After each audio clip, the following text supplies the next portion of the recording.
Bapak-bapak dan ibu-ibu pemilik warung dan toko kelontong di seluruh Nusantara, Gerakan Toko Bersama atau GTB pada kali ini akan memperkenalkan solusi teknologi untuk toko atau warung kelontong bersama saya Tika sebagai pemandu diskusi Anda. Saya hari ini ingin mengajak bapak-bapak dan ibu-ibu untuk mengenal lebih dekat bagaimana teknologi digital dapat membantu pengembangan usaha bapak dan ibu. Telah hadir bersama saya Ibu Mariska Adriana, Chief Business Officer dari Klik Daily, kemudian Bapak Edwin C. Perdana Putra, Group Head of Micro Business UTEP Indonesia. Selamat siang Pak, Bapak, Ibu. Selamat siang. Bagaimana kabarnya? Baik. Luar biasa ya. Luar biasa ya di area pandemi ini ya. Oke, Bapak Ibu, teknologi ini kan udah jadi bagian hidup kita sehari-hari ya. Kayak handphone itu, HP, dari bangun tidur sampai tidur lagi gitu. Sehari-hari itu sebenarnya punya potensi yang gede banget kan ya untuk membantu pengembangan usaha toko dan warung. Nah, kalau menurut Bapak sama Ibu nih, gimana sih, bisa dijelasin lebih lanjut nggak gimana teknologi yang ada di dalam HP itu bisa membantu pemilik toko dan warung? Gimana? Boleh Pak, silakan. Oke, terima kasih atas waktunya. Jadi sebenarnya mungkin analoginya gini ya, kalau dulu kan kita selalu bilang kayak the first screen itu apa gitu. Ini kan evolusinya first screen ya. Yang benar handphone itu jadi first screen-nya kita ya sekarang ya. Jadi dari mulai bangun sampai tidur lagi itu hanya ngelihat handphone. Nah, tapi penetrasi teknologi itu sendiri atau digital, terutama kalau kita ngomongin khusus ke pedagang, itu kalau kita bilang mungkin umurnya nggak nyampe 20 tahun terakhir kali ya. Terima kasih juga sebenarnya sama startup terdulu yang sudah memang banyak dan masuk ke Indonesia untuk melakukan penetrasi gitu. Nah, kita sebenarnya dihadir di sini tuh untuk melengkapi gitu. Melengkapi karena kebetulan memang kalau dari sisi pedagang itu belum banyak yang fokus. Kenapa belum banyak yang fokus? Jadi kita lihat tuh ekosistemnya pedagang tuh sekarang lebih kepada sebenarnya kebutuhan mereka itu apa sih gitu. Kebutuhan mereka apakah sekedar cuman bisa pakai, atau abis itu benar-benar mereka melihat fungsi yang ini menggantikan sesuatu gitu loh. Nah, yang terpenting kan sebenarnya bisa menggantikan sesuatu itu kan, which is habit kali ya. Jadinya habit yang tadinya sangat manual atau istilahnya dulu mungkin tulis di buku atau di kertas, sekarang jadi bisa di handphone gitu. Jadi semua kebiasaan dari yang tadinya manual, yang biasanya ditulis, untuk bisa dipindahkan dengan penggunaan HP gitu ya Pak ya. Kalau menurut Bu Mariska gimana Bu? Mungkin kurang lebih saya menambahkan Bapak ya. Sekarang kita apapun kita lakukan di handphone ya. Apalagi di masa pandemi ini kita mau pergi belanja, mungkin agen mau pergi belanja cari bahan baku untuk dia jual di warung itu sulit. Tapi dengan kita menggunakan teknologi sekarang kan sebenarnya kita pesan apa aja bisa diantar. Ya kan, kalau misalnya kita pesan makanan bisa diantar, apalagi pesan bahan baku untuk jualan, nah itu bisa juga sekarang diantar. Jadi kalau dari kami mungkin Klik Daily menghadirkan solusi warung-warung nggak mesti pergi keluar gitu, dengan tekan satu tombol aja mereka bisa langsung pesan barang dan barang bisa diantarkan ke tempat mereka. Jadi mereka jualan juga bisa lebih aman, kurang lebih seperti itu sih. Lebih aman dan lebih mudah ya Bu ya. Jadi semuanya tinggal pencet-pencet aja. Iya, tinggal pencet-pencet aja, benar. Berarti kalau solusi apa sih yang saat ini ditawarin sebenarnya Bapak Ibu dari teknologi digital yang diperuntukkan untuk toko dan warung? Menurut Bapak Ibu gimana? Bu Mariska mungkin? Kalau kami sih seperti tadi saya bilang, kita menyoroti bahwa memang ada kebutuhan dari warung-warung tersebut mendapatkan produk-produk yang affordable atau produk-produk dengan harga yang cukup murah untuk mereka jual kembali. Nah, metode kami karena kami langsung kerjasama sama pemilik merek, jadi kami bisa menghadirkan produk-produk yang memang cukup murah untuk dijual kembali. Itu yang pertama. Yang kedua, dengan sekali tekan aja melalui tadi teknologi di handphonenya, barang itu bisa diantarkan sesuai dengan jadwalnya. Jadi mereka tinggal duduk manis, pencet, lalu tiba-tiba ada mobil datang anterin barangnya, mereka bisa jualan. Sama ada fitur-fitur tambahan lain. Kalau dari kami seperti itu. Thank you. Gimana kalau dari Pak Edwin sendiri? Ya, kalau dari UTEP sih kita memang fokusnya kan ke pedagang ya. Jadi makanya tagline kita kan adalah aplikasi teman dagang. Jadi kalau kita lihat tuh sebenarnya ada 3 yang selama ini dari sisinya pedagang itu yang belum istilahnya belum maksimal lah. Yang pertama itu adalah pencatatan. Sangat simpel lah gitu. Jadi semuanya itu serba dicatat di buku.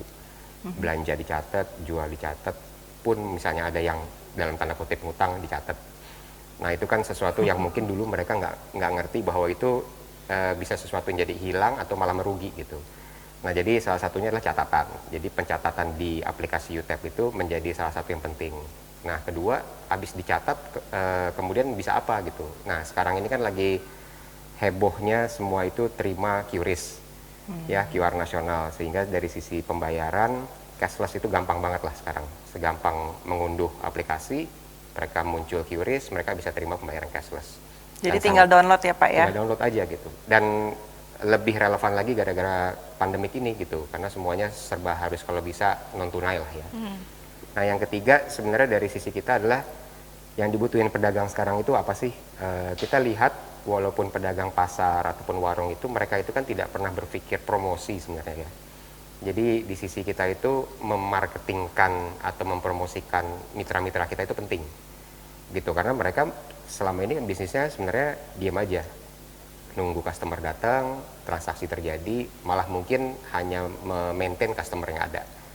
Jadi dari 3 feature itu ke depannya Yuta pengen sebenarnya sangat membantu mitra-mitra kita itu untuk satu, mudah mengadopsi digital dari sisi pencatatan, kedua tinggal download bisa terima QRIS, yang ketiga kita bantu promosiin deh.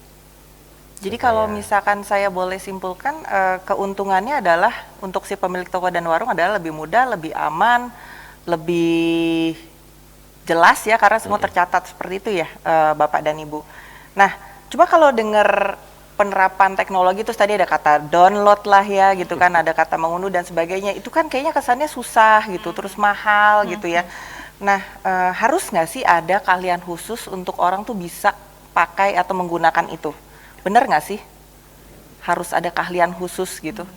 Sebenarnya kayaknya nggak perlu ada ya Pak ya? Enggak sih, enggak keahlian. Ya? Kayaknya kita berpikirnya mereka gaptek, padahal enggak loh. Iya. Ternyata Oh ya?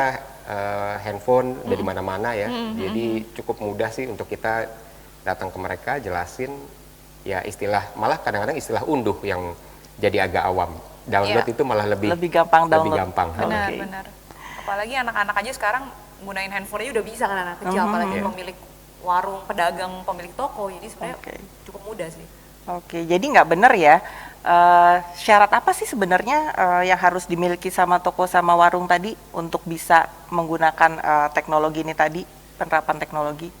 Sebenarnya nggak ada syarat khusus sih, cuman mungkin lebih ke arah Handphone yang penting punya ya. handphone yang penting punya Oke. benar, pulsanya yang penting punya, sama mungkin kemauan untuk beradaptasi dengan teknologi gitu. Jangan sampai karena kita pikir usaha kita udah jalan nih, udah berapa tahun, berapa belas tahun, berapa puluh tahun, jadi udah cukup nih kayak gini nih.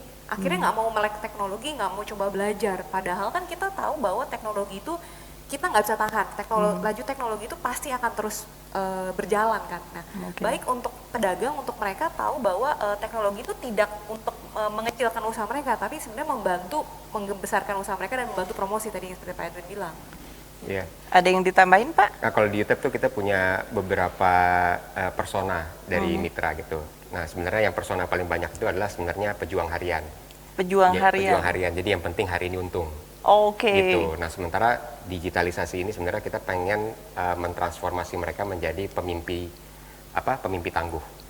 Jadi yang namanya punya mimpi kan selalu ya itu tadi ya, pengen bisnisnya lebih bagus, berkembang, mungkin mau punya cabang dan lain-lain. Nah, itu kalau nggak dibantu sama teknologi susah sih. Gitu. Ya membayangkan orang punya toko satu aja udah ribet, begitu ada mau buka 1, 2, 3 lagi kan, kalau nggak ada teknologi mungkin lebih ribet lagi gitu. Ya. Oke. Nah, berarti kalau untuk ngomongin biaya, berapa sih yang harus dibutuhkan lah, berapa yang dibutuhkan, biaya yang dibutuhkan untuk penerapan teknologi, kalau menurut Bapak Ibu? Istilahnya kan tinggal download, jadi Iya. sebenarnya free ya. Iya, free. Kita Gratis bilang gitu tidak ya? ada biaya apa-apa ya, gratis. Cuma biaya pulsa aja Ya sebenarnya. itu deh paling. Oke. Oke deh, terima kasih Bu Mariska dan Pak Edwin. Jadi Bapak dan Ibu pemilik toko dan warung kelontong, hari ini kita sama-sama belajar ilmu yang baru. Jadi ternyata di luar sana banyak sekali teknologi yang dikembangkan yang dapat membantu Bapak dan Ibu memudahkan dan mengefisiensikan pengelolaan usaha Bapak dan Ibu. Dan ternyata yang dibutuhin itu cuma apa? Cuma kemauan dan sedikit belajar dan membiasakan diri untuk menggunakan teknologi. Jadi itu HP yang nggak pernah lepas dari tangan kita, punya potensi yang luar biasa. Yuk kita mulai memanfaatkannya. Jadi Jangan lupa Gerakan Toko Bersama bisa diakses melalui YouTube dan Instagram Gerakan Toko Bersama. Salam sehat, Gerakan Toko Bersama.